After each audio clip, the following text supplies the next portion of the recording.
आम इंतखाबात की तारीख के ऐलान से कबल ही पीपल्स पार्टी ने इलेक्शन की तैयारियां शुरू करने का फैसला कर लिया। ज़राए के मुताबिक चेयरमैन बिलावल भुट्टो अगले माह खैबर पख्तूनख्वा का दौरा और मुख्तलिफ शहरों में जलसों से खिताब करेंगे। चेयरमैन पीपल्स पार्टी के इन जलसों के हवाले से बात करते हैं डॉन न्यूज़ के नुमाइंदे खावर हुसैन से। खावर हुसैन, अपडेट कीजिएगा इस हवाले से।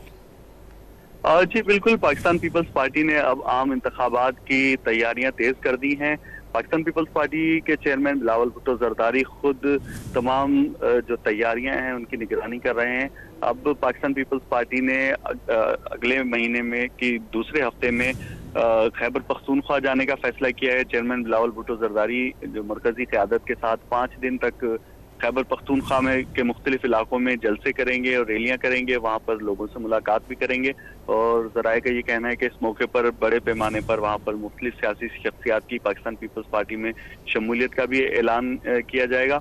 और पाकिस्तान पीपल्स पार्टी अपना जो सोशल मीडिया का विंग है उसको भी मजबूत करने के लिए खैबर पख्तूनख्वा में इक़दाम करेगी। इस हवाले से chairman Pakistan Peoples Party Bilawal Bhutto Zardari ने पार्टी रहनुमाओं को हिदायत दी है कि खैबर पख्तूनख्वा में भी जो सोशल मीडिया टीम है उसको मजबूत किया जाए। बहुत शुक्रिया आपका खावर हुसैन।